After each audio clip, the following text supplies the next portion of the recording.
I just didn't expect for our stylist to get locked out of a car and not be able to get flowers, and that whole debacle of not being able to contact anyone for 8 hours standing out in the cold. Then Josh Hugger had a few too many red wines and wouldn't let me get more than like 2 hours sleep. I'll just look down the barrel of the camera right now and say, if you're looking to start workshops in photography to earn an income, stop. Hey Mike.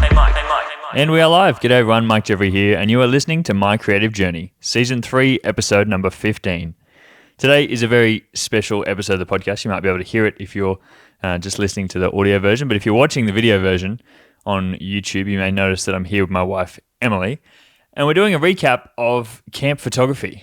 We ran camp photography last weekend, which is crazy that it's already been a week since camp, and we thought we'd go over the good, the bad, the ugly, whether we made any money from the camp, and what we would change for next time, because running in-person photography workshops, retreats are always good fun, but there's always a lot that comes along with it, and what we would do differently next time is I think going to be a little bit interesting for everyone, so stay tuned for that. Before we jump in though, we're having a glass of red wine here because I feel like that was just so symbolic of camp and being on holidays and being away for a few weeks. That sounds so bad. I feel like, yeah, if anyone saw the behind the scenes from the camp, they probably just saw us like drinking wine for 3 days, and that definitely was part of it, but we did a lot more than that, I promise. I'm also taken back to when we used to host our own podcast together. Yeah, this does feel very reminiscent of that time, but I'm sure not many people know that we did actually host a podcast together. There are a few people in the audience, that I have had reach out to me and say that they listened to that podcast back in the day, or they went and actually found it after I started this one again. For those that don't know, Emily and I hosted a wedding planning podcast. How many episodes did we do? Like 40, 45? Up near 50, yeah. Yeah, crazy. For like a year and a half, we hosted that after we got engaged, and then we were going through our whole wedding planning process. And then after we got married, it kind of died out because we weren't that interested. Who knows? Maybe that is something we'll start again. Maybe not wedding planning specifically, but event and wedding and photography related stuff. Event planning. Yeah. I feel like there was a lot in that people were interested in, but again, it's like a very specific season of your life that if you've gone past it, you don't really care anymore. Yeah, which is kind of where we got to. Yeah, really. Which was the same for us. So totally understand. But I'm taken back to that today in this podcast, but in the whole planning of this camp. It really felt like we were planning our own wedding day again, because this camp was like, for those that don't know, it was a 3-night, 4-day photography camp retreat, I guess you could call it. We had photographers come in from all over Australia to come and stay with us for 3 nights, and we ran a bunch of classes, but also, there's a lot more that went on than just photography classes, and we'll talk about that. But it kind of felt like that big effort of planning for the last 3 months or so to get it off the ground. It's kind of wild that we did it in 3 months now that I know what it looked like, and it kind of felt that we were planning 3 separate weddings, and I'm sure you'll jump into the way that it was structured, but almost like 3 different weddings, but one big wedding. And so, yeah, it definitely was as stressful and had as many logistics, and then to pull that off in 3 months was a bit wild. You touched on 3 weddings. We had 4 separate couples come in to model for us over the 3 days. We had one big day where on the Saturday we got in additional people who didn't stay overnight. So we ran a workshop day with the people who stayed overnight. We had 10 people staying on site, or 10 students staying on site for the 3 nights. And we ran a workshop day on the Saturday where we brought in an additional 15 students that just came for the one day on the Saturday. And on that day, we sort of rotated through a bunch of classes, had 3 separate couples there dressed in wedding attire. There was a lot going on that one particular day. But then also the day before it, the Friday as well, we brought in one couple to do more of an elopement styled shoot.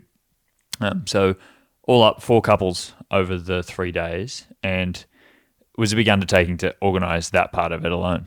Yeah, for sure. And maybe you should go into specifically, in case no one has heard about your camp, what did the actual 3 nights and 4 days look like day by day? Well, we can talk about what the plan was and then what actually ended up happening, because, a lot of things change when you're on site there and having to change things on the fly based on what happened. But the plan originally was, as I said, the big workshop day on the Saturday. That was kind of the sort of main event of the whole camp, where we were going through style shoots, but we did very different classes. So I had my friends Josh and Tash and G come in, help actually run classes on that day, which was very helpful, and very big thank you to them. We'll touch on them a bit later. Running classes for things to do with photography. So I was hosting one class and they were hosting other classes at the same time to break the groups down into smaller groups. So that's why we had 3 different couples come in to actually model for us, because it just allowed us to break the groups up. So we had groups of 7 or 8 students, so it wasn't too overwhelming and everyone could get their photos. But the day before, for the people that were staying, we did a business basics class with Josh, running through how to set up your business, advertise your business, work on your website, things like that. And then we did a headshot class where we all took headshots of each other. And then we went into our elopement class in the afternoon. We went out for a style shoot, actually got it dressed, hair and makeup, flowers, everything went out for an elopement on the property, which was really exciting too. And then did a flash photography class that night as well. So everyone that stayed sort of got a bit more out of it than if you were just coming on site for the one day. And then also, as well as that, just the community aspects of being able to hang out with each other for 3 days and talk about anything. You know, me, Josh, Tash and G were all staying on site as well, and we're just answering questions. I know for you it was probably a different experience, having to run around and organize a lot of things behind the scenes, but I think for the students, trying to give them that experience of being able to ask questions, any questions that they were really after for 3 days. Yeah, and I think maybe that's a good segue into what exactly I'm doing here. I'm not just here as your wife, as lovely as that is, but my role in this was to try and eliminate you from doing as much runaround as possible. So whether that was me liaising with all the vendors, the caterers, because as you're saying, the schedule, like, breakfast is in there and lunch is in there and dinner is in there, and someone has to talk to the caterer. We have to decide where they're going to sit.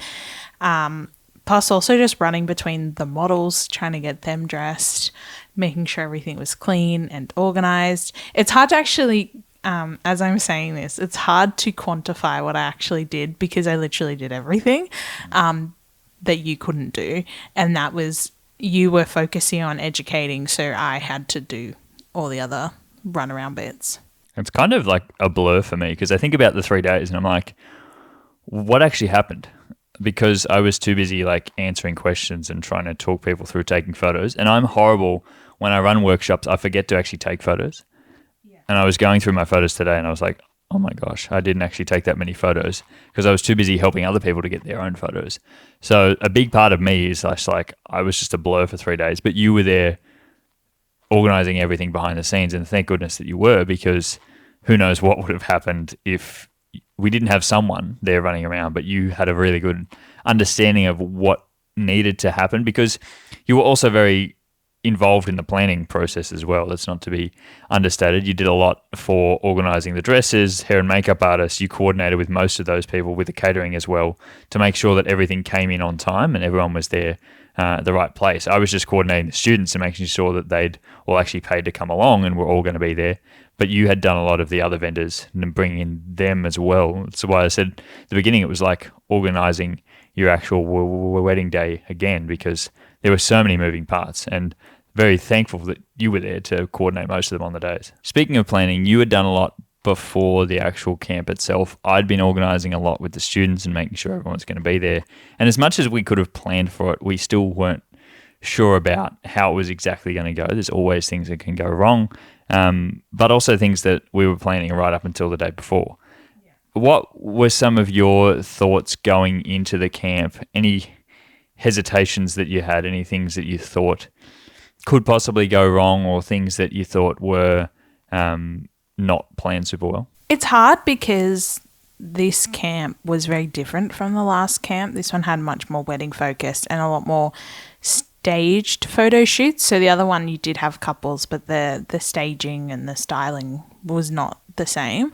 So in terms of what I wasn't sure, definitely the Saturday, definitely the workshop day, it did feel I didn't know how the mechanics were going to work. So what I mean is the actual logistics of moving people in and around. I hadn't been to the venue before. You have been to the venue before, so you kind of had that idea of what it looked like and what the places were, but I hadn't. So when going into planning, I think that was an oversight from me and maybe from us, that I didn't fully understand the mechanics because I didn't know what the venue looked like. So even little things like carting people around to certain parts of the venue, because it's quite a big venue, I couldn't have planned for it because I didn't know that was an issue. I think I was a bit kind of the opposite, where I was like heavily optimistic about what the camp was going to be. Yeah. In thinking that Totally. In thinking that it could be a lot more than it was, and I could do more than I thought I could. I always try to bite off more than I can chew. And sometimes that's a really good thing. Sometimes it means that, I get away with doing more than I would do if I hadn't planned that much. But in this sort of sense, it was like it just left a lot of things to you on the day that I didn't realize I wouldn't have the time to do. How about we jump into a few of the other things that went wrong during the camp? Because I know that there were a few things that for me were, oversights, but also some other things that just couldn't have been planned for, that did go wrong. And then we'll jump into what went right afterwards. There was a lot that went right, but I thought we'll go through what went wrong first, because it's always interesting to hear about the things that did go wrong. And especially for people, if you were here at the camp, would be interested to hear your perspective as well, because there were a lot of things that probably weren't bad, but just went unaccording to plan. Yeah, and this is a really interesting topic for me in particular, because I was doing a lot of the run around, and I remember getting to the end of Saturday and the camp in general, and I was like, oh my God, I have been putting out spot fires for 4 days and I felt so overwhelmed. I thought, this has been so messy. And then feedback came back and it was like, no, this ran so smoothly and it was great. And it was like, because I'm getting not the participant. Like, the reason I'm putting out spot fires is so that no one else can see it. But maybe we should start from the beginning. And I want to start from Thursday upon arrival. So the very first problem is we had scheduled an astrophotography class, and I'm not a photographer, but I do know it has to be a clear sky. And we were looking at the forecast. So originally it was for the Friday night, because the Thursday night was everyone's first night.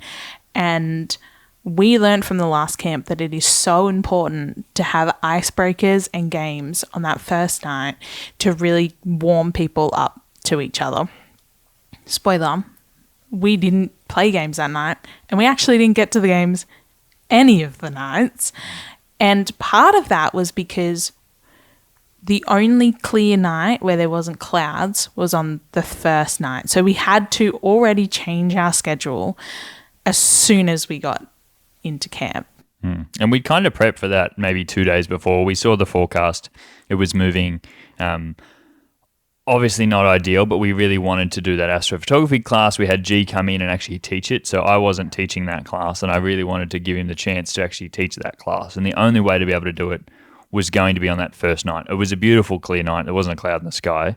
By the Friday night, the clouds were in, and there's no chance we would have been able to do it. So glad we got it done, but it was to a bit of the detriment for the rest of the camp, because we had our Christmas in July dinner on that Thursday night. The first night we had a long sort of dinner that we had all fully catered as well. So that was lovely to be able to sit there for an hour and can eat we together. just say how good the food was that night? Oh my goodness, it was so yummy. It was so nice, the whole camp. We'll kind of touch on why it was nice and how much we spent on food a bit later on. But lovely food, and lovely to be able to sit around, have a glass of wine, as we touched on, with everyone else on that first evening when we got there. We did a bit of an intro, we did a bit of a tour of the property where we were staying, and then we went and ate together, and that was beautiful. But we did have to get out quickly because we had to go and take these astro photos before it got too late in the night, and also just planning on where the direction of the stars were. So had to make sure that everything was aligned there. But that ended up taking up that whole first night. Yeah, and when we say to the detriment, that's not a reflection on the educators or the class or even the whole vibe of it. It's just to say that, it's weighing up those pros and cons. And I do think that it just sets a different vibe when you get to play the games. And it's not to say that that really impacted it greatly, but it kind of sets that warming up to each other in the fast lane when you can do those intros and those games. So it just meant that that process was a little bit slower. I think it's less the games, more that we didn't get to spend time together or quality time that first night. And I think about the experience of being a student. For me, it's easy because I'm the one going around and making small talk to them all individually, but to try and bring them closer together, we just knew from that last camp that we ran was a smaller camp, but having an understanding that those games, those icebreakers, having a conversation, everyone talking and opening up and getting to learn everyone's first name even. Like that was harder because we just jumped straight into a class where it was very individual and people were straight away using their cameras. And I understand for photographers, they just want to use their camera. So it was very hard to get them back inside to try play games after that. And especially on that first day when everyone's exhausted from having to travel a long way. The other thing that we know we've touched on it already, but the impact that the weather had on the camp, and I'm not just talking about the rain and the overcast evening, not being able to do the astrophotography, but then had rain on the Saturday as well. Obviously had some people in dresses that were going outside into the wet. It was hard to take photos in the wet. Obviously, that's not ideal. But also the other big thing was actually the cold. And for a lot of people, touched on the cold because this camp was here at the end of July, middle of winter here in Australia. It was in a pretty cold part of the world. Like, let's not underestimate that. There was ice on the ground on the Friday morning when we got out of bed. It was cold morning, very cold. And so for me, that didn't impact the camp very much because I'm just pretty much used to that. But there were some people who weren't used to being so cold, and acclimatizing to that pretty quickly was one of the downfalls of the camp, I think. Yeah, I think in saying that though, thank God the heating was really good in all but one location that we took photos. But I agree, like it probably was a bit of a downfall. I don't know that I'd change it, but I do think that it was a challenge. I actually think that, look, I was running around, so I was sweating most of the time anyway. So I was kind of glad for the cold because I was like, I could not be doing this in warm weather. But I know photographers standing still, your poor hands would have gone cold. And I guess from my point of view of planning for the models, it was an additional cost. So things like hot hands and also like little jackets. It's hard to balance the needs of the photographers needing to get photos, but gently reminding people that these models are freezing and we need to allow them as much time as possible to go and warm up. And I think also from my planning purposes and just as like an interest, I think one, it was really important to have a non-photographer, i.e. me, having the interests of the models at the base, because for you're focusing on the student experience, and I tried to be very mindful of the model experience. And so part of my role and what added to complexity is me running around and being like, are you warm enough? Do you need something else? Like I think it was down on the Saturday, I don't know if you know this happened, but I forgot to take the jackets down to the model down there, and it was cold. It was the only part that wasn't heated, and so I took down like a blanket, and then I forgot the jacket, so I had to do an extra drive to go do the jacket. Then I forgot the hot things, so I had to go, like we had like stick on hot patches, so then I had to drive down the hot patches. And so there were like little things like that where, because of the cold, it was an additional job in terms of planning, of being like, okay, well, I have to go make sure these people are warm. And really just to emphasize, the reason that the camp was in the middle of winter here in Australia was just because it's a good time. For us photographers, we don't have much work on. So for us educators, we could actually host a camp this time of year and not have much else on, and actually take a couple of weeks off to plan it.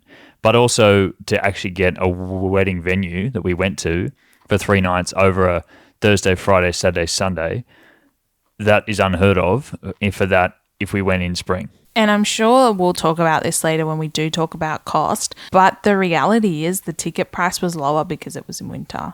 Like if we had to pay more for the venue because we were going in a nicer time, then that gets passed on to the consumers. So it's really about trying to balance, and I'm not saying we did it perfectly, but trying to balance the needs and wants of the consumers, but also their pocket and how much they're paying, because to do it in nice weather is premium. It's a premium service, really.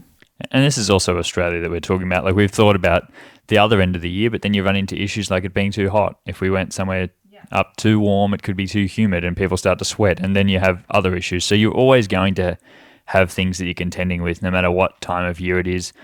We did the camp Thursday through Sunday because we didn't want people to have to take time off work, but then that comes with other constraints. Like maybe it's better off doing like a Monday through Thursday and not overlapping it with a weekend. So there's all these different things that you kind of add up to see what time of year or when you actually have it. But either way, there can always be things that will go wrong. The other thing that I wanted to touch on were a few of the vendors. Now, there were a few things that went on with a few of the vendors over the weekend that we couldn't have planned for. These were way outside of our control and their control as well, and definitely not their fault. No. But I think it's just humorous to talk about and definitely a story that we'll have forever from a few of different people, actually. Even before the day, I know that there were a few things that went on with a few of our models that came in, and big shout out to all of our couples that came in and stood out in the cold for us for 2 days. Amazing people. They've all had a great time. I know they've all asked to come back again, which is great feedback from them as well, because I think we did really take care of them, and I know you took care of them really well and making sure that they were well looked after. But we had one couple drop out 2 weeks before, who we had planned for, and we'd already coordinated with the dressmaker to have them come in. And then we had another couple that had to come in, so we had to resize the dresses, and just small things like that in the kind of lead up to that are just, a little extra bit of planning that's always going to be out of your control in that couple of weeks before. Yeah, and I think when we say someone dropped out, it sounds like, oh, someone dropped out, like who cares?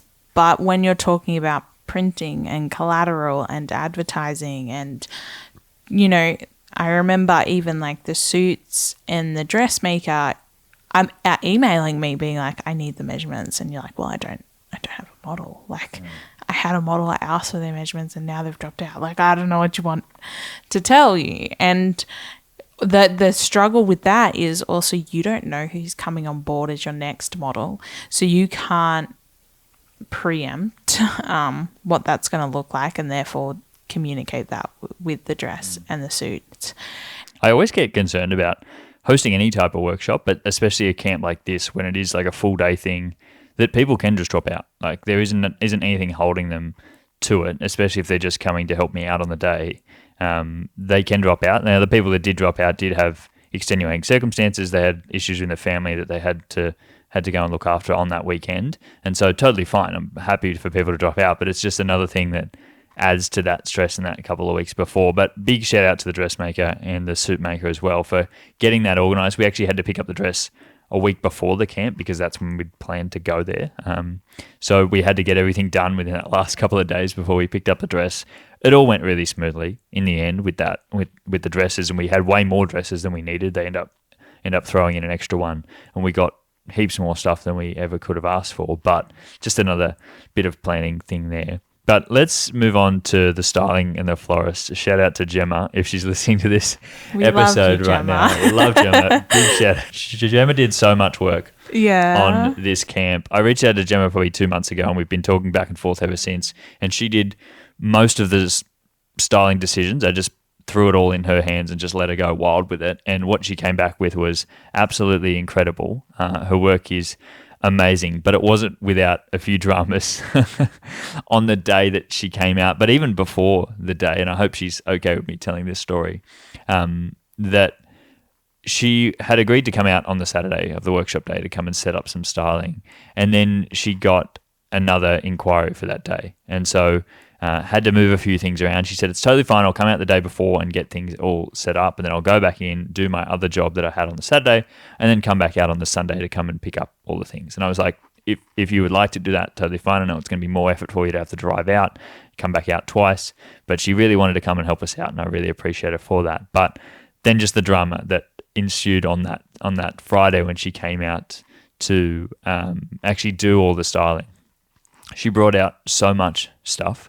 And she went above and beyond for the styling, and we really appreciate her for it. But she had issues with her hire van that she had.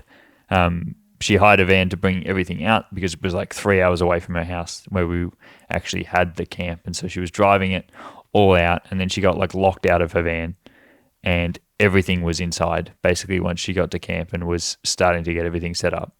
Yeah, and basically, I guess the short of the long version is that it took all day. You know, we were 3 hours from Sydney, and I don't think she got it sorted till like 9:30 past that night, and there was just drama after drama with the company, not with her, with the company, and yeah, really something I would never have even conceptualized. Honestly, like I didn't even know it was an issue that could occur, and then it occurred, and then I was like, I've got nothing. Like, we've got everyone coming tomorrow. We're 3 hours from Sydney. We're an hour from the closest town.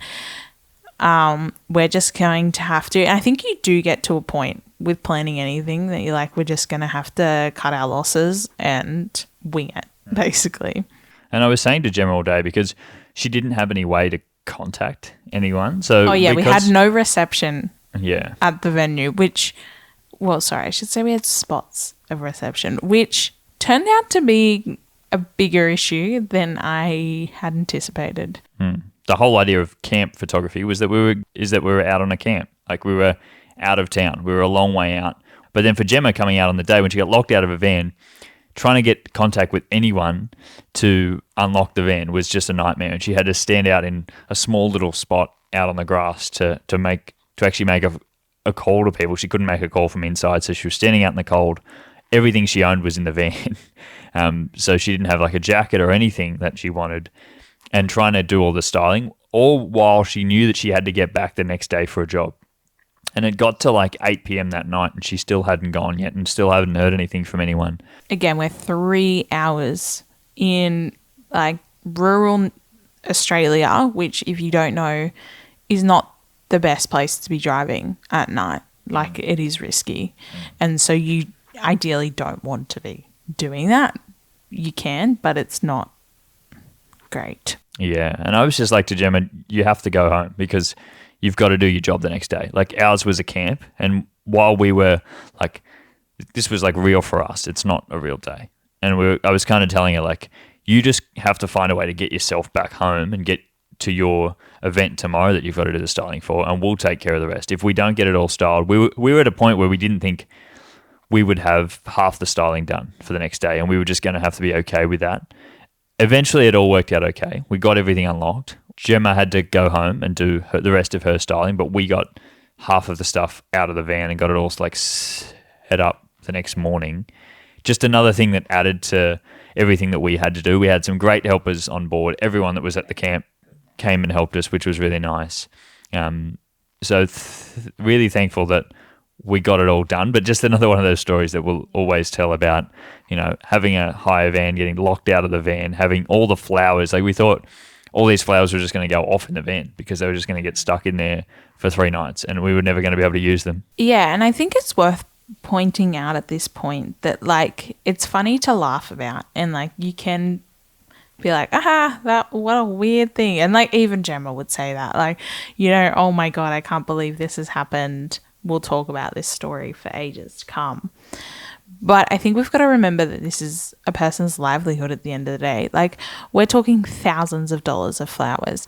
Like that, if I said to you, oh, you see that $3,000 that's in your bank account? Just pretend it's gone. Like, I'm just going to take it and it's gone. It's it's heartbreaking because you're like, well, that's just $2,000 or $3,000 that has just completely been wiped. And I think when you're talking about small businesses, yeah, it's like in a business account, but really that's their back pocket and that's money that they've earned. And the reason they do this is because you want to see a return on investment. And when you can't because of something a company did, then that is absolutely devastating. And so, like, it's good to laugh about now, but I think it is worth reminding people that all these vendors came out of like the generosity mainly of their heart, and to see something like that happen, like, I can't even imagine. Gemma handled it like an absolute champ, and even if she did crumble, I would have completely said that was absolutely reasonable because totally fair. It's just not one of those things that you foresee happening, and that's again why for us it felt like a real wedding day, because we know from the planning of our own that anything can happen on a real wedding day. And that was just one of those things that you just wouldn't expect, from a stylist that would get locked out of their van and not be able to get the stuff and be 3 hours away from town. So, big thanks to Gemma for everything that she did, and we'll touch on her a bit later on and the rest of the vendors. But that was just one of the extra things that did go wrong on the day. But now, how about we jump into a few of the things that went right? I think there was a lot that went right over the weekend of the camp. A lot of good feedback as well from all the students saying it was the best time that they've ever had. The main idea for the camp was, yes, educate people about photography, but also to build community here within Australia, within photographers who want to get into the wedding photography space. It's very hard to build community. There's a lot of people that say they're trying to build community but really aren't. And all the feedback from the students was that it was so great to have a space where they could ask questions, could build connections with other people, and I'm sure we're going to have these friendships for years to come. So there was a lot that went right during the camp. I'd love to know, what was your biggest highlight from the camp, or one of the things that you thought went really well? There was a lot that went. I'm sighing because I think about the work and the effort, but also there's a lot of things that did go right. I want to shout out Waldara Farm, who were our venue. That absolutely went right. I think that they were such an amazing venue to work with. Shout out to Beck particularly, who helped us so much, helped me so much, and helped me organize things and coordinate things that I didn't realize. I think the venue was great. I think in terms of having accommodation, having a beautiful wedding spot, I think a lot of people were impressed with that venue. In saying that as well, I would say Saturday, whilst absolutely chaotic, I know a lot of people probably didn't get the behind the scenes, but Saturday was chaos. I remember halfway through the day, I was like, I'm done. I was like, I can't. I don't know if I can deal with anything more going wrong, because we haven't touched on it all, but there was quite a lot that went skewy on the Saturday. And so I was ready to crumble. But by the end of it, I found it really rewarding to see all the photos coming out and all the stories coming out on Instagram, and just seeing people's gratefulness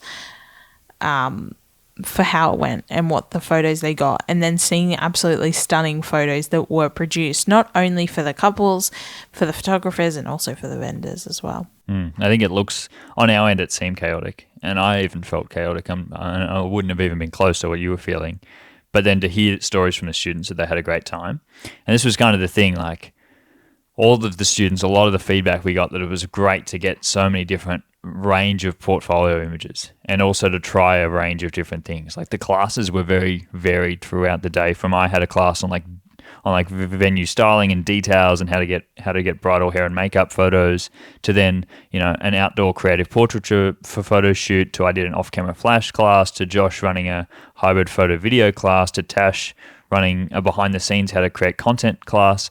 So many different things happened throughout the day, and people got so much different portfolio, again, with 3 separate couples. So they all walked away, I think, all the students, with a lot of different content that they can use, and we're very thankful.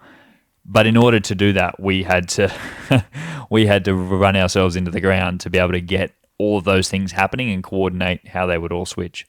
Yeah, so for context, students attended 3 classes. They were all running concurrently, and you got to, in the morning and then the afternoon, there were 4 classes running, but you got to choose out of 2, basically.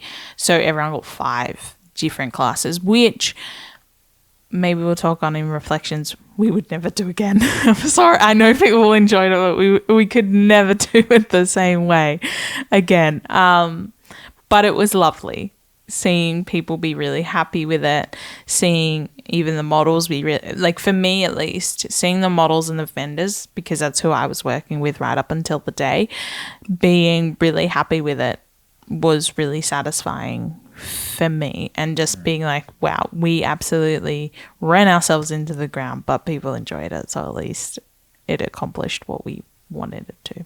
And I think, for you touching on the vendors that came on and helped us, I think that was a big upside for us, especially. I know we've talked about a few things that went wrong, but a lot of things went right with the vendors, and all of them came on and gave up their time. I know some of them were paid for travel, but most of them came on just out of their own heart and wanted to give up their time to actually come in and get portfolio work, and to hear from them that they were so grateful for the images after the fact. I'm sure there'll be still images more to come, but to hear that they had a good time and they all worked really well together was amazing, because, to bring so many people on, there's always that hesitation of like, how's it all going to go? How are they all going to work together? Is this going to work and be cohesive, especially when so many different vendors hadn't spoken to each other before? They were all just kind of going off a brief that I gave them or you gave them and coordinating between them all to say, hey, this is kind of the style. But in the end, it really came together really nicely. And so big shout out to all the vendors that came on, hair, makeup. We had the flowers, the styling, the venue, obviously the cake as well. Had all the catering. We had a photo booth as well. Had the dresses, suits. Champagne tower. Lounge set. Yeah. So much came on honestly, board, the vendor list is huge, and I couldn't be more grateful to them. Also wanted to shout out the other educators as well. Big shout out to Josh G and Tash for coming in and helping me out for 3 days and just hanging out for 3 days as well. Like, they didn't just come on site to be able to teach a class for an hour. They came and stayed for 3 nights, which I know was a big effort, and I know they had a great time, but it is a big effort to give up that much time away from your family. They all have kids. I don't have kids. They've all got kids, and they took 3 nights off. Wait, our kid is sitting right here. From being away from their kids for 3 days. If you're not watching, our dog is sitting between us. Yes, that is who I'm referring to.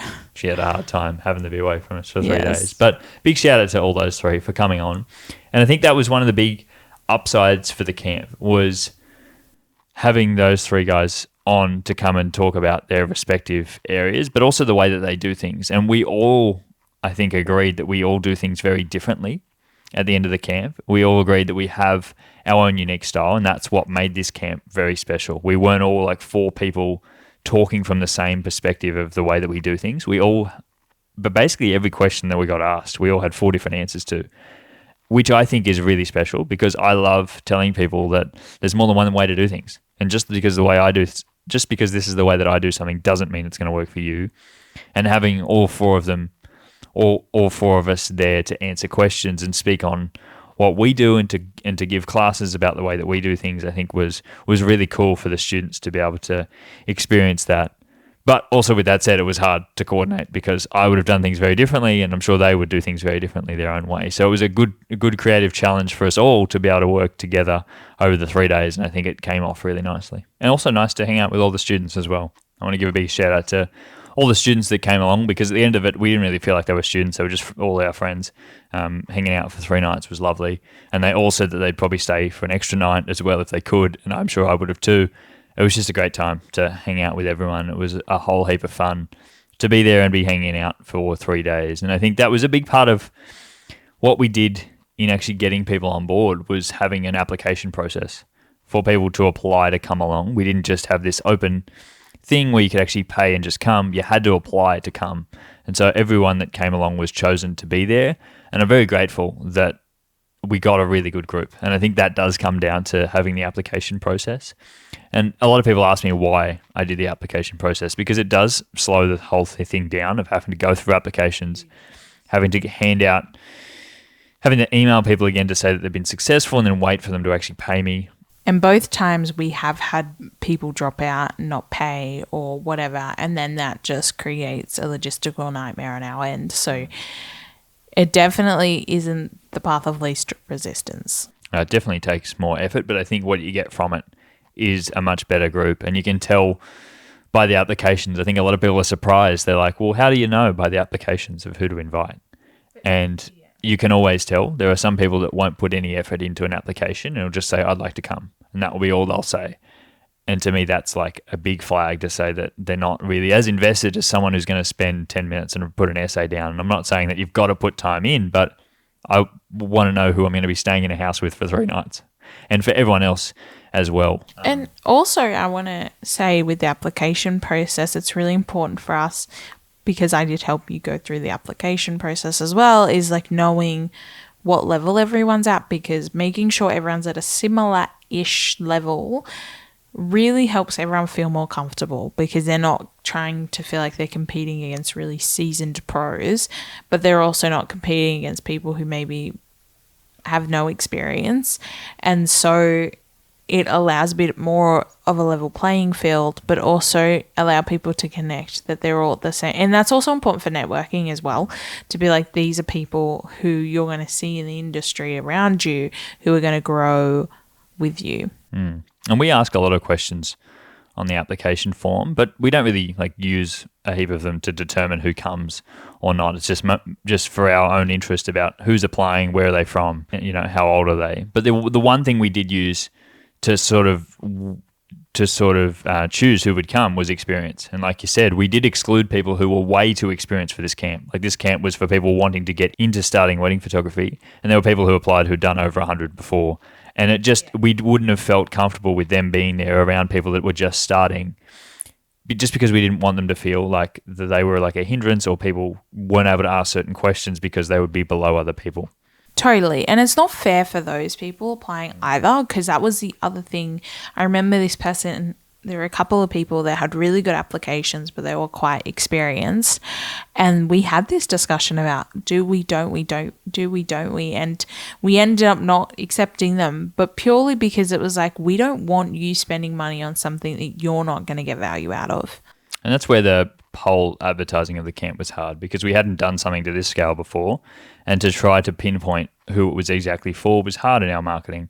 And so we kind of had to do that by just choosing people that were at the stage that we knew this camp was for. And so there were people applying that didn't clearly understand who the camp was for. There were people at the other end of the spectrum who weren't even interested in wedding photography, who were applying because they just wanted to come along. Well, this was going to be heavily focused on that. So we were kind of skewing the people that were really interested in just starting and being able to give them this really good opportunity.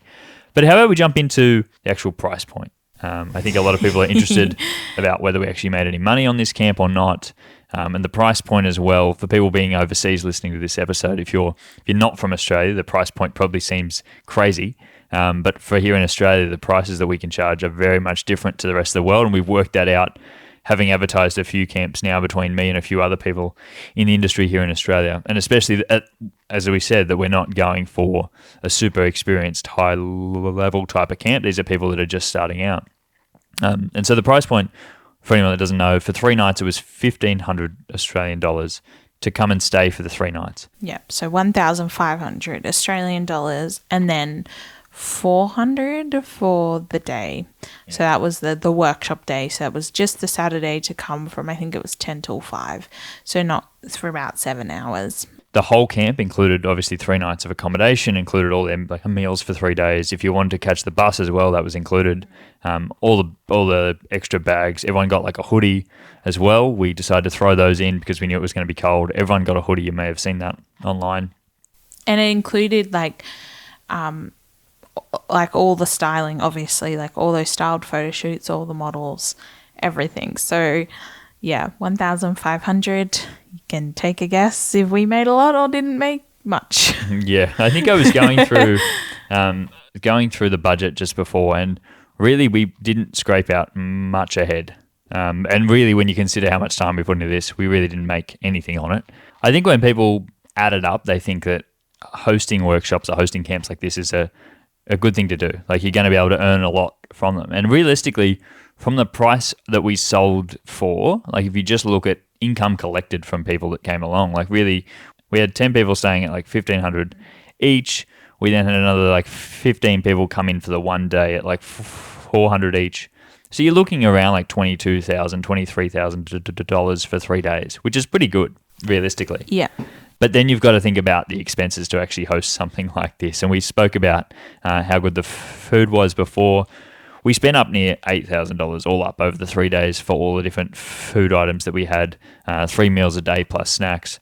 There was a lot going on for 3 days, like $8,000 on food, which may or may not seem like a lot to you, but we spent worth every dollar. Yeah, it was so good. The food was so amazing, and one not thing we know, not only worth like dollars in terms of taste, but if you are organizing anything, never ever ever cater it yourself. Like if I had one piece of advice, it would absolutely be that, because the last camp we did, we only catered half a meal really. Like, we did a barbecue, we cooked the barbecue, but we provided all the sides. That was too much. And even when you think about catering, it's not just the food you're getting, it's the cleanup, that's the service, it's the setup, it's the time. Like, absolutely, it is a cost that I would never skimp on, and also is something that it'll be really interesting to see if it comes in the feedback, but is something that I think really adds to the experience for the people. I don't think it adds. I don't think people will ever like comment on it specifically, but if they got bad food or if they're hungry, it makes it just a horrible experience. And I know if you're in the space, you've probably heard about a few of the workshops that happened overseas last year where people didn't get any food all day. It then detracts from the experience, and that's when people will leave bad reviews because they didn't get to eat or didn't get anything for the whole day, and they've had to drive out in the middle of in the middle of nowhere to go to these camps, and they don't get to eat anything. So we were like adamant that we were going to spend a lot of money to make sure people were eating really well over the 3 days. We didn't want people to not eat for 3 days. Like, we wanted to make sure everyone was actually covered. And as you said, we didn't have to put in any extra time to make sure people were like eating or cleaning up because that was already done for us. Another thing that we spent money on was styling. We talked about flowers before. We actually spent money on the flowers and styling. One of the things I was upfront with the stylist before we even started, I said to Gemma, I said, I'm happy to pay for flowers. Like, there's a lot of things going around about style shoots being just photographers trying to get free flowers. It was definitely not that for us. And I was like, I'll spend extra to make sure this actually looks really good. And so I think we spent like $2,500 to $3,000 on flowers alone. And that's not even including Gemma and her time. We didn't have to pay for her. Thankfully, she came on board and was happy to do it all for free, and her time and actually getting all the flowers together and driving them out to us. But we spent that much money just on the flowers alone. Yeah. And most people were paid cost price. Obviously, it varied, and we entered into discussions with each vendor. That all added up to the end of the day. Like, I think even if you're just thinking about the flowers and the food, that's like over around $11,000. So there you go. That's over 50% of your budget gone. Another big thing was the venue as well. You spoke about our venue, Waldara Farm. They came on pretty much at cost price as well, and they were happy to help us out and do a collaboration to get all the images and behind the scenes content. So we just charged like a smaller cleaning fee. I think we still did have to pay like $3,000 or $4,000 for that, but we didn't have to pay their sort of venue hire fee for 3 days, which was lovely that they came on board with that, because if we had to, their like hire fee is in the tens of thousands, right? Just for a day. So for 3 days, there's no way we could host this camp without them. So very big thanks to them for coming on board and allowing us to come out there at just a small fee. Yeah. And I think that is so key, is like when we say 1,500, it was really interesting when you started advertising the price. And I'm going to talk more from a partner's point of view here, because we went back and forth on the price so much. And I know you were stressed that $1,500 was too much money. And we had lots of discussions about whether we go up, whether we go down, and you wanted to go down. And I was like, absolutely not. You cannot go any lower than 1,500. And I'm glad we didn't, because I think we would have had to scrap a lot of things. But I think what was really interesting is seeing the reaction from different people around whether it was or wasn't expensive. And it's really hard not to be biased in this conversation, because obviously this is our livelihood here. And so when people are saying like, oh, you're going through all this effort and thinking it's too expensive, is a really hard thing to hear. But then also knowing how much time, effort and contribution the vendors put in, to be like $1,500 was a steal. Like $1,500 for what you got. If we were to price point everything they got at full price, then like the ticket prices would have been over $3,000 easily. Like, even thinking about the jumpers, right? We ordered jumpers for everyone. That was near $800 that like we had not even planned for, but we wanted to add in because we thought it would add to the experience. Yeah, and I think that's probably, to our own detriment as well. I'm someone that always wants to go above and beyond for people, and I never want people to feel like they're being charged more than they're actually going to get for it. And I really wanted to give people as much as they possibly could, as much as I could give for 3 days. Like, I hardly ever slept for the 3 days. Like, we didn't even talk about that. Like, we just gave and gave and gave for 3 days and just tried to get everyone to have a good time and make sure they got everything out of it. Yeah, I think you and I would have been lucky to get 8 hours sleep each over 3 days. Yeah, definitely. But we just kept adding things on, and that was one of the things that I think added to the experience. But also we didn't have something, as we said, to advertise in the beginning, like what we're actually trying to sell here. We didn't have a proof of concept from before. This was a brand new thing that we were going out and really trying to make it the best possible thing so that we have something for when we do it again, and we will do it again, I'm sure, but now we'll have something even better for next time. I wanted to quickly touch on, I wanted to give a big shout out to Aftershoot for coming on and sponsoring the event. That was huge at the end point. They came on after we'd planned it. And so for them coming on, they gave us an extra financial contribution there to actually have them on as sponsors. Also, like Nikon Australia came on board as well. Big shout out to them for coming on as well. They were probably the only reasons that we probably like broke even.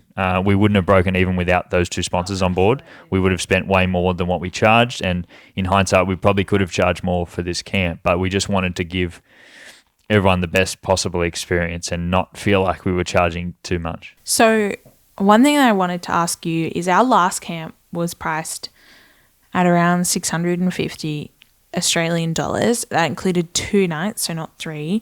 2 nights accommodation, wasn't at a wedding venue, still all catered, had models but not a styled shoot. It was just more like, hey, here's some models, let's try some stuff. And I modeled for one of them as well. How did you feel, because I know we had lots of conversations about it, jumping the price to more than double what the first camp was? I think after the first camp, so for anyone that doesn't know, we hosted a pretty small first camp like 3 months ago. And that was kind of a prototype camp for the one that we were planning to do afterward, which was the one we just hosted. And we quickly worked out that we didn't charge enough for that. We didn't earn anything from that camp either. I don't think we broke even on that camp by the end of everything that we spent. But I wanted to do more. I wanted to sort of like test the waters and see if it was something that people would actually come along to here in Australia. We don't have many camps like that for people just starting. There are a few camps at a more higher price point, but I wanted to do something for just people that love to go out and take photos. And so hosting a camp at that price point was something that I wanted to do and see what the interest was. I learned that there was a heap of interest from that and from the discussions after that camp from people asking me to do it again. But I wanted to make it more in my own style. And so I knew that this time around there'd be more involved and be way more planning and way more styling that needed to happen. So the price point had to go up. But I still felt uncomfortable charging what we charged. And I don't know if that wasn't because I was fully aware of what they were going to get out of it or what the day was going to look like. I think planning it like 2 months before, charging for it, having applications open before we really knew what it was going to be, I'm sure played a role in that, because I was thinking, we've got to come down to like $1,200, maybe even like $1,000 for 3 nights. I think you threw 800 in the air at one point, and I was like, absolutely not. I threw every price up there because I just hate charging a lot, and I just feel really bad for charging people for things. But just on this, because I think it's a funny point, is like people often ask how we work together, and I have worked a lot in corporate and I've done a lot of event planning in my other jobs, and so I'm a bit more cutthroat, and I think it does work in the end, because I remember when Michael came at 800 and I was like, love the idea, love that you feel really passionate about this, hate that we're going to price it at that. Like, you cannot price it at that. Yeah. Had we priced it at 800, we would have like lost we would have lost $10,000 or more. Crazy. Like, and also understanding, like, I know from experience, like, I know that price is as much an advertising tool as it is anything else. Like, if it was $800, you probably wouldn't have attracted the right clients. Like, if I charged twice the price, I probably would still get people who would come, but they just wouldn't be the exact same people, because when people pay twice the price, they just have an expectation of what it's going to be. And so I think for the next time around, definitely the price will have to increase. And for anyone that came along to this camp, you got an absolute steal, I think, in my own mind, for 3 nights. And I know that there was a lot done. We probably have to scale back a little bit, but just depending on all the feedback that we got, to try to host it not in the middle of like winter either. If we weren't to do that, if we would try to move it to spring, the price would have to go up because everywhere would be way more expensive. And so, definitely thinking about the price for this time, still thinking we undercharge, but I was definitely uncomfortable to charge it when we first put the prices out. And I think maybe this is a good segue into like what we would do differently. But I think that is a key point. So we got this camp up in 3 months, and it was an absolute push. Like we were working on it all the time. And even now, like I'm reflecting on it a week later being like, I'm really tired because I had a whole lot of other work going on and I was doing this on top. And because it was 3 month lead time and we obviously had the hard deadline, that I didn't get a lot of rest and reprieve. And I know that's similar for you because all our focus had to go into getting this done. So I think in future, now we know what it looks like, we would also have a 6 to 12 month lead time, ideally 12 months almost, thinking about winter 2026, that we now know what we're advertising, that we don't have to, like we have a 12 month lead time, but we don't have to do applications for another 6 to 9 months time.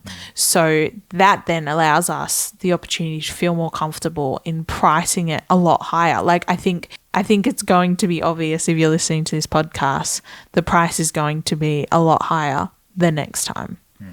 But interestingly, we will have to scale and refine what we do with that. Yeah, I think one of the things that I thought heading into this camp was like we could host one of these every 3 months. Yeah, no.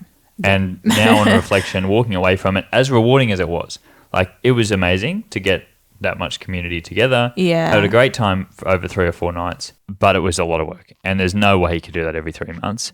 I'd be hard up to do it even like twice a year. I think it's going to have to move to once a year. It's just too much to do other than that. And I know on your end especially, like you wouldn't even contemplate having one again this year. Oh yeah, if you can't, because I remember this was a conversation about a week before the camp. Mike came to me and was like, do you reckon, like how much convincing would you need to do another one this year? And I was like, look, if it goes really, really well, maybe. But it would have to go well. Everyone would have to give such positive feedback, and I don't even know what we would do. Now I think that conversation has not come up again. I don't think it will for the remainder of the year. Like, yes, for next year, but for the remainder of the year, I think you and I both came away from that camp being like, absolutely not. We cannot do another one in what remains of this year. What would you change about the camp? If you could go back and maybe change 1 or 2 things, what would it be? Okay, a couple of things. Firstly, that I would change, we would scrap the workshop day. I know, and it's really hard because the feedback has been very positive. People liked that it was a lower price point because it allowed people to experience it without needing the full price, without paying the full $1,500. And the workshop day, just for everyone that doesn't know, was the one day on the Saturday where people just came in for the one day. Yeah. And they could come and kind of join us at camp for only like $400 without paying to stay at all overnight. Yeah, it was too hard. And I think because a couple of reasons is because what we fit in that day, we had to cram so much into that day where it would have been better to be spread across the multiple days. I think in hindsight, I would have the stylist come in on the first day and have the styling set up for the whole amount of the camp so that you can do multiple photo shoots over multiple timings. So definitely that for sure is a big thing I'd change. For me personally, I would also change having helpers. I would definitely for myself get helpers and walkie-talkies because I didn't realize how much reception would impact when I had to try and communicate to other people. So I would have walkie-talkies and helpers with me. Another one that's really interesting, and you can leave this in or out, but I would change the accommodation arrangement. And the reason I personally would change the accommodation arrangement is because whilst it was lovely, so we had 2 accommodations, 2 big houses, so people were split amongst the 2 big houses. A couple reasons I would change it is one that I am quite an introverted extrovert, and so for me I needed like downtime and be able to sleep and relax between days, which became hard, and that's absolutely no one's fault. I'm so glad people used it to their full, and it was designed for people to use it all night long, and people did, and that was beautiful. But I'm being purely selfish here in my reasonings and saying for me particularly, that was really tough. But another big logistical thing that you and I did not consider is the mess. And when I say that, I mean because people were naturally using this house. We had 15 people in it at some points. There was, there's things like rubbish or even just gear being left around. And then I'm lugging in wedding dresses and suits. And then you're trying to get models ready in there. And then also it's not the nicest experience for the people on the workshop day because we ended up having to go inside. We weren't planning on using any of the houses, but we ended up having to go inside because of the rain. And there was a mess. And that was no one's fault. It absolutely is expected and should have been how it is. But it did create an additional logistical problem on the day and worry for me, at least, of being like, oh my God, I have to run around and clean this place because we can't have models trudging through here. The other thing I'd change is, as a female, anyone would know in event planning, is I was in a terrible place within my menstrual cycle. I have endometriosis, and so I was in a lot of pain and experiencing a lot of fatigue, and I want to bring that up for anyone else who's in this space and finds that really difficult because it was a really bad time for me and that greatly impacted. So I think going forward I would try my best to plan around that. I definitely agree with you about the house point. We definitely needed probably more spaces to stay. Like 2 big houses was lovely. Even like thinking about some camps I've seen where they all stay in one big house, like that's crazy. Especially when you've only got like one communal space with everyone's stuff in it. To me, the last camp we did, we stayed in smaller 2-bedroom cabins. That was nice, but it was a little bit too spaced. So I'd love like maybe 3 or 4 houses, 3 or 4 different smaller size, like 3 or 4 bed cabins would have been lovely. Because even the bathroom. The bathroom situation was hard as well. I think one of the things that I would change, you brought up the workshop day. Yeah, I'd definitely scrap the workshop day. As much as I love helping people and offering that to people, it was just a logistical like nightmare. And for the price they paid for it, it just wasn't worth it, to be honest, for us. As much as I'd love to do it, I could probably do that on its own standalone workshop day, whatever the case may be. But also just, we planned too much. We did. I don't think it was too much for people. I think it was a good amount. Like we gave everyone good stuff. But for me, I'd probably add another day. It was too much for us. It was too much for 3 days. Not for anyone else. Yeah, it was too much for us to organise in 3 days. I think if we had another day, we could probably have it done and spread it all out, having not have the people come in on the Saturday, just have the 10 people for 4 nights rather than 3. I think you could do a lot more. And you could have 3 sort of dedicated days, because you got to remember the first day is kind of like a whole day for travel, and then you're only just there in the evening. And on the end day, you've got a little bit of time in the morning, but as we worked out, most of that time was used up to get actually like packed up and out of the houses. So we didn't really get that last day. So we only really got 2 whole days. So I'd love 3, and thinking about like spreading everything we did was great, but just spread it out over 3 days. And then finally, this might be controversial, but I don't know. I, again, would love to charge more so I didn't have to bring on as many vendors as collaborations. Yeah. Because one of the biggest things about style shoots generally is that the only way that they can be like profitable or even like break even is by bringing on other vendors as collaborators. Hair and makeup artists, florists, everyone. Bring them all on as collaborators so that they get images out of it, and they're going to donate their time in exchange for really good portfolio images. All of that's great until you're trying to run a workshop as well. Like this was not a styled shoot. This was not, hey everyone, here's a styling, go and take your images for an hour. This was, I'm going to actually walk you through how I take photos for an hour, and then allow you to take photos around me as well. Like everyone gets to have their turn, but it was much more educational than just a styled shoot. And so with that came, I didn't really get a lot of space to actually take the photos that I needed to get for the other vendors that came on as collaborators. And we did actually have to pay people to come along and record behind the scenes. Like we had 2 people recording behind the scenes content for the 3 days, and we had to actually pay them to come along and do it, just because it was going to be too crazy for us to actually do that ourselves. Between organizing everything, actually hosting classes to get good behind the scenes content for other vendors was just going to be too hard. And so I'd consider that for next time, maybe charging more and actually having and actually hiring the other vendors, hair and makeup artists especially, hiring them out just so I didn't have to feel like I had to give them something extra at the end of the day, just so it's one extra thing that's off our plate. Yeah, because even now in post, like it's only been a week, but we will now have to look at collecting photos, making sure they're in albums, making sure they get to the vendors. Like it's an extra step. So whilst we are super grateful for the vendors, we also don't want to be those people who are like making lots of money and then having the vendors not earn anything. And like ultimately we're not going to make much, if anything at all.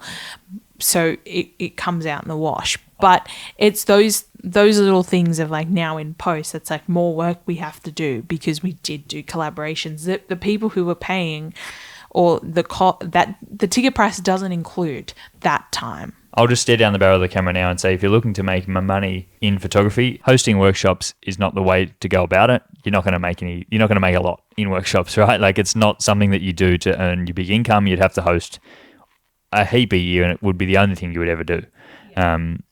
But in saying that, is it something that you would do again? Totally. I think absolutely, in terms of what you get from it is not financial gain, but is made up for in community gain. In saying that, we have to do it differently. If we want to continue doing this, and if like for me, I'm not a photographer, so I don't get the whole photography community thing from it. Ultimately, we have to make it sustainable.